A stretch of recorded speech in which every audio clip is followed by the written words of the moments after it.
आज आपण सर्वच मंडळी इथे ज्या उद्देशानं उपस्थित झालेलो आहोत ते माझे मित्र आणि ज्यांनी खरोखरच आजपर्यंतचा त्यांच्या जीवनाचा एकंदरीत जो प्रवास आहे हा खूप सुखकर आनंदकर असा प्रवास इथपर्यंत त्यांनी आणून ठेवलेला आहे असे सुधीर कटेकर. त्यांचा 45वा वाढदिवस हा आपण लोक 50वा करतात, 25 नंतर डायरेक्ट 50 नंतर 75 आणि 75 नंतर सेंचुरी, पण 45वा करण्याचा जो उद्देश आहे तो माझा उद्देश होता. मी त्याला म्हटलं तू 45वा साजरा कर आणि म्हणून आज त्याच्या प्रांगणामध्ये आपल्या बंगारपाडा या आपल्या मूळ गावामध्ये एक सुंदर असा घरगुती कार्यक्रम, खरं घरगुती कार्यक्रमाला सार्वजनिक कार्यक्रमाचा या ठिकाणी स्वरूप आलेला आहे. आज त्यांचे पिताश्री श्री काशीनाथजी कटेकर, त्यांचे मातोश्री राधाबाई कटेकर, त्यांचे बंधू सुनील कटेकर, माझे मित्र आणि सुधीरचे आमचे कॉमन मित्र आहेत ज्यांनी सुधीरला लहानपणापासून म्हणजे कॉलेजच्या वेळेपासून जवळून बघितलेलं आहे, असे संदीप घोष जे खूप आंतरराष्ट्रीय दर्जाचे आर्किटेक्ट आहेत. जगामध्ये अमेरिका, इंग्लंड आणि भारताच्या अनेक शहरांमध्ये बिल्डिंग असेल, त्या ठिकाणी शाळा असतील, परंतु त्यांची खासियत स्टुडिओमध्ये आहे. जे आपले फिल्म सिटीचे स्टुडिओ असतात त्या स्टुडिओचं काम करण्यामध्ये त्यांचा माहीर आहेत ते. या ठिकाणी आदरणीय पंडित भीमसेन जोशी यांचे पटशिष्य आणि आम्हाला नेहमीच आदरणीय असणारे, ज्यांना नवी मुंबईचं भूषण आम्ही म्हणतो, या ठिकाणी असे भजन असेल, कीर्तन असेल, अभंग असतील, आध्यात्मिक बैठक असणारे आमचे कार्यक्रम हुआ या ठिकाणी उपस्थित आहेत. सुधीरचे जवळचे सहकारी म्हणून सुधीर त्यांना नेहमीच या ठिकाणी आदरणीय मानतो. सन्मान्य चंद्रकांतजी दमडे साहेब आणि या ठिकाणी त्यांचे सर्व सहकारी बरोबर आलेले आहेत. तसेच या ठिकाणी आमचे ठाण्यावरून मडवी साहेब सुद्धा खास आवर्जून आलेले आहेत. मला वाटतं बरीचशी त्यांची नातेवाईक मित्रपरिवार या ठिकाणी आलेले आहेत त्यांना शुभेच्छा द्यायला. परंतु बाबा मी तुम्हाला सांगेन की 2 गोष्टी फार महत्त्वाच्या असतात प्रत्येक माणसाच्या जीवनामध्ये. माणूस जन्माला येतो, परंतु जन्माला आल्यानंतर जन्म आणि मृत्यू याच्यामध्ये जो काळ असतो त्याला आपण जीवन म्हणतो. त्या जीवनामध्ये माणूस जन्माला आल्यापासून तर या लोकांचा म्हणजे इथल्या आपल्या सर्व लोकांचा निरोप घेईपर्यंत खूप चांगले आणि वाईट, सुख आणि दुःख यांना सामोरं जात असतो. आपला मुलगा चांगला असावा, आपल्या मुलाने चांगलं कर्तृत्व निर्माण करावं, आपला मुलगा खूप मोठा व्हावा ही प्रत्येक आई वडिलांची स्वप्न असते, इच्छा असते. परंतु मी या ठिकाणी निश्चित सांगेन की सुधीर हा हर हुन्नरी, कीर्ती मूर्ती लहान पण कीर्ती महान असा हा माझा सहकारी, माझा मित्र, माझा सवंगडा. मी निश्चितच सांगेन की त्याच्यामध्ये अनेक गुण आहेत. ज्यांना दिसले त्यांना दिसले, ज्यांना नाही दिसले त्यांना काय बोलणार आपण. पण या ठिकाणी सुधीरचा स्वभाव हा शांत, मनमिळाऊ. आम्ही कॉलेजमध्ये असतानापासून, भारतीय विद्यापीठ पासून, राजकारण हा भाग वेगळा आहे, परंतु काहीतरी केलं पाहिजे, काहीतरी विशेष केलं पाहिजे ही नेहमी सुधीरची धडपड राहिलेली. आणि मला आठवतं की सुधीरला निवडणुकीच्या निमित्तानं मी त्याला उचललं होतं. मी वेगळ्या पक्षामध्ये विद्यार्थी सेनेचा म्हटलं आम्हाला एक वोटर पाहिजे आणि युनिव्हर्सिटीला जाऊन आम्हाला वोटर घेऊन जायचा होता. आणि म्हणून मी सुधीरला म्हटलं की नाही, म्हटलं आपल्याला वोट पाहिजे. काय माहीत नाही कसं असतं, जे इलेक्ट्रिकचे तारा असतात ना दोन तारा असतात, एक पॉझिटिव्ह एक निगेटिव्ह. निगेटिव्ह असेल तर फ्यूज उडतो आणि पॉझिटिव्ह असेल तर लाईट लागते. आमचं negative positive minus plus, minus minus असतं तर जमलं नसतं, प्लस प्लस असतं तर जमलं नसतं, पण मायनस प्लस हे प्लस होतं आणि ते झालं आमच्या दोघांच्या मध्ये. की मला आठवतं मी भारतीय विद्यापीठमध्ये त्यांच्या कॉलेजमध्ये, मी मॉडर्न कॉलेजमध्ये, तो भारतीय विद्यापीठमध्ये आम्ही गेलो आणि बघितलं की कोण निवडून आलेला आहे.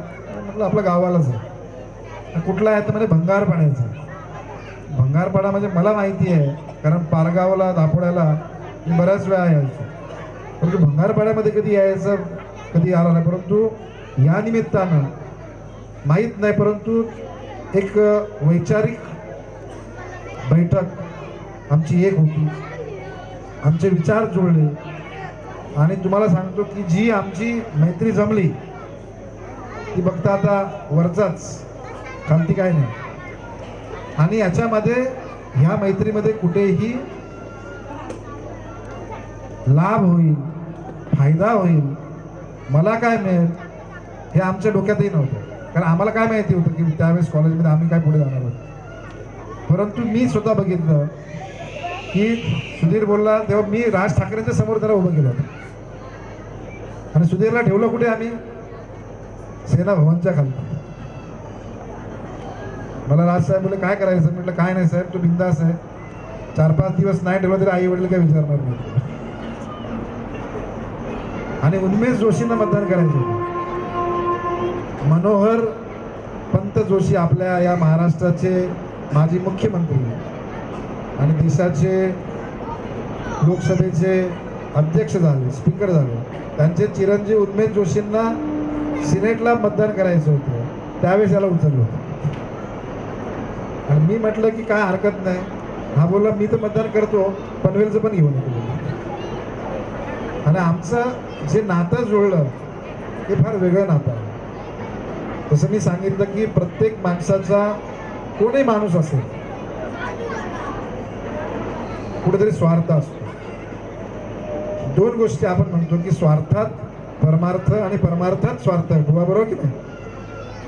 आम्ही कुठलाही स्वार्थ नाही, मैत्री जपली पाहिजे कुठल्याही गोष्टीमध्ये. आणि मला आठवतं की त्यावेळेस माझ्याकडे मारुती कार होती, छोटी सफेद कलरची जुनी, आणि ती घेऊन मी इकडे यायचो. त्या चिखलातून पारगावच्या याच्यातून, इथे हा रस्ता तर नव्हताच, इथून दापोड्यावर इथून रस्ता असायचा. आणि मग तिथे पाऊस पडला की मग गणपतीला चालत यायचं, गाडी लावायची तिथे आणि चिखलातून यायचं. मी बघितलं की त्याच्या मनामध्ये नेहमीच, मी सांगितलं काहीतरी करायची होती, आनंद होता की वडिलांची साथ होती. आज दुर्दैवानं दादा नाही आहेत, परंतु ते गव्हर्नमेंट म्हणजे एअर इंडिया याचे मेकॅनिक, खूप उच्च दर्जाचे मेकॅनिक, त्यावेळेस इंग्लंडला गेले आणि तिथं उच्च शिक्षित. म्हणून सुधीरला पण त्यांनी सांगितलं की तू इंजिनिअरिंगला चाल. पण सुधीरची शिकताना सुद्धा मी बघितलं की परोपकार. आज जसं त्यांनी त्याच्या शाळेतल्या सर्व गरीब जी गरजवंत मुलं आहेत त्यांना त्यांनी आज बोलवलं आहे. त्याच्या मागचा उद्देश हाच आहे की माणसाचं जीवनामध्ये परोपकार हे केलेच पाहिजे, परंतु आपलं मूळ जो असतं त्याला विसरता कामा नये. आणि मला वाटतं त्यांनी त्याचा मूळ विसरलेला नाही. आज 45व्या वाढदिवसाच्या निमित्तानं सर्वच ज्येष्ठ श्रेष्ठ आणि लहान थोरांना सर्वांना माझ्याकडून काहीतरी मी दिलं पाहिजे. माझा जो हा ध्येय आहे हा सत्कारने लागला पाहिजे आणि म्हणून त्याचा प्रयत्न या ठिकाणी. आणि म्हणून मी बघितलं सुधीरच्या जीवनामध्ये चांगले वाईट दिवस आले, परंतु तो कधी डगमगला नाही. आणि जेव्हा सुधीरला प्रॉब्लेम झाला ना तर तो पहिला माझ्याकडे सांगणार की असं झालेलं आहे, काय करायचं. प्रत्येक माणसाला आत्मविश्वास देण्यासाठी कोणतरी हवा असतो. आणि मला वाटतं सुदैवानं मी स्वतःला भाग्यवान समजतो की सुधीर सारखा मित्र मला भेटला. की एक चांगला मित्र सुद्धा तुमच्या जीवनामध्ये भेटणं हे सुद्धा तुमचं नशीब असावं लागतं. आणि म्हणून मला वाटतं खूप चांगल्या स्वभावाचा आज त्यांचा संलग्न परिवार, त्यांचे आई वडील भाऊ सर्व परिवार हे सर्व या परिसरातील एक घरंदाज जमीनदार, आज या भागामध्ये जे काही आपल्या मोबाईलवरती ऐकायला येतं ना ते त्याच्यामुळे त्याच्या टॉवरवरून येते. टेलिकम्युनिकेशन मध्ये आज या परिसरामध्ये नवीन बरेचसे टॉवर्स, रिलायन्स असेल, वोडाफोन असेल, एअरटेल असेल, हे त्याच्या टॉवरवरून कानामध्ये आम्हाला ऐकायला येतं. आणि म्हणून माणसाचं नशीब फक्त एवढंच आहे की नशीब तुमचं लिहून आलेलं आहे, परंतु तुमचं मूळ कर्तव्य जे आहे, परोपकार आहे, सेवा आहे, हे तुम्ही केलं पाहिजे जीवनामध्ये. मी बसलो पाटावरती, जेवण कोण वाढेल, तुमचं कार्य, पुण्य कार्य चांगलं पाहिजे. तुमच्या पाठीमागे पुण्याची पुंजी जर चांगली असेल ना तर भगवंत तुम्हाला ते आयुष्यभर पुरवत असतो. आणि म्हणून पुण्याचं काम हे आपण केलं पाहिजे, ही धारणा सुधीरच्या मनामध्ये सुरुवातीपासून बघितली. कॉलेज सुटल्यानंतर सुद्धा JCB घेतला, डंपर घेतला, जे काय धंदा मी करेन, उद्योग करेन, याच्यातून 2 पैसे मी लोकांसाठी खर्च करेन, ही भावना त्याच्याकडे पूर्वीपासून. याला मदत केली पाहिजे, त्याला मदत केली पाहिजे. एखाद्याला पैसे दिले, नाही त्याला त्याची अडचण झाली, लॉसमध्ये गेला, दिले पैसे ठीक आहे, नाही दिले तर तो काय मागे लागायचं नाही, पण मदत करायची. ही भावना जीवनामध्ये प्रत्येक माणसाच्या मनामध्ये असेल तर निश्चितच जीवन सार्थक होतं असं मला वाटतं. आज 45वा वाढदिवस साजरा करताना निश्चितच मी त्याला शुभेच्छा देईन की त्याच्या जीवनामध्ये सुख, समृद्धी, भरभराटी, आनंदाचे दिवस येऊत, पण मनशांती ही फार महत्वाची आहे. झोपेच्या गोळ्या घेऊन आम्हाला नाही झोपायचं. झोप कशी लागली पाहिजे की त्या बिछाण्यावर पडला डोळे कधी मिटले माहीत नाही पडलं पाहिजे, बरोबर की नाही? अशी झोप लागली पाहिजे. ना तर काही लोकांना गोळ्या खाऊन सुद्धा झोप लागत नाही. पण आज त्यांनी चांगलं काम केलेलं आहे, म्हणून चांगला चालता बोलता आमचा सुधीर भाई, चालता बोलता फिरता लोकांमध्ये आपल्याला हवा असा वाटणारा असा हा सुधीर आपल्या सर्वांच्या जीवनामध्ये निश्चितच आनंदाचे क्षण आणेल. मधल्या काळामध्ये सुधीरची पायपीट फार झाली. काही वर्ष तो सांडपाण्याला होता, मग पनवेल, परत सांडपाडा, परत पनवेल, आता गावात. आज त्याचा जो वाढदिवस, त्याला मी विचारलं की कुठे करणार, बोला घरात कर. माझं जे मूळ स्थान आहे, मी ज्या घरापासून लहानाचा मोठा झालो, घार फिरते आकाशी, चित्त तिचे पिल्लापाशी. मी कुठेही जरी गेलो तरी माझं लक्ष त्या ठिकाणी असलं पाहिजे. त्या धारणेतून तो आज या ठिकाणी आपल्या सर्वांना आपण त्याला शुभेच्छा देऊया की त्याच्या माध्यमातून समाजाची सेवा घडो. जो गरजवंत, ज्याच्या हाताला गरज आहे, अशा माणसाची गरज पूर्ण हो, अशी आजच्या दिवसाच्या निमित्तानं मी शुभेच्छा सांगेन की जेवढी त्याला गरज आहे तेवढी त्याला धन मिळो, आणि जे धन अजून एक्स्ट्रा मिळेल तो असाच तो लोकांमध्ये वाटणार आहे. कारण त्याला स्वतःसाठी तो ठेवणारा माणूस नाही. त्याला ताकद याच्यासाठी मिळो की जो या ठिकाणी अन्याय होत असेल त्याच्या विरोधात लढण्यासाठी त्याला ताकद मिळो. त्याला आयुष्य कशासाठी मिळो तर लोकांच्या सुखदुःखामध्ये आमचा सुधीर जाईल याच्यासाठी त्याला आयुष्य मिळो.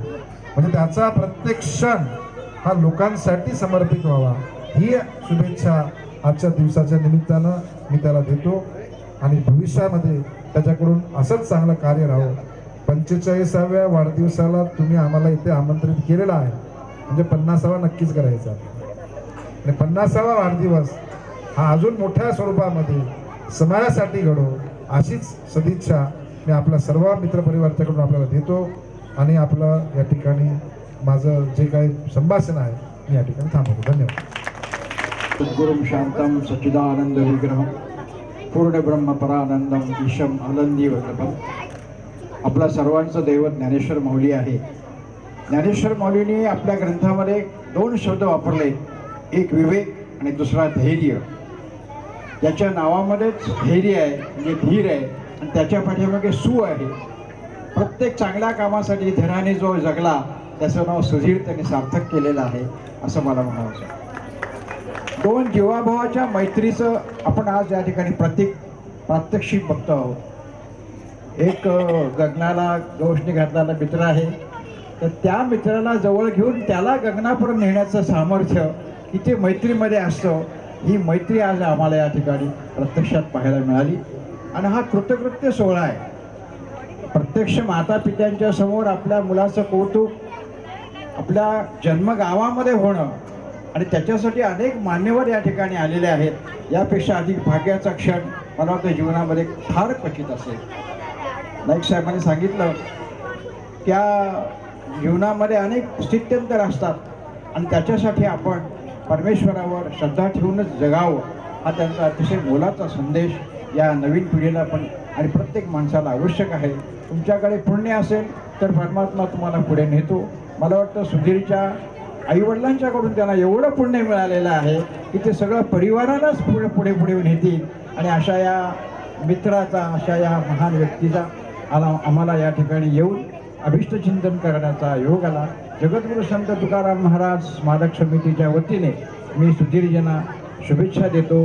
महाराजांचा आशीर्वाद त्यांच्या पाठीशी राहो. धन्यवाद. संजूजी नाईक साहेब या ठिकाणी अभिष्ट चिंतन सोहळा करतायत, शुभेच्छा देत आहेत.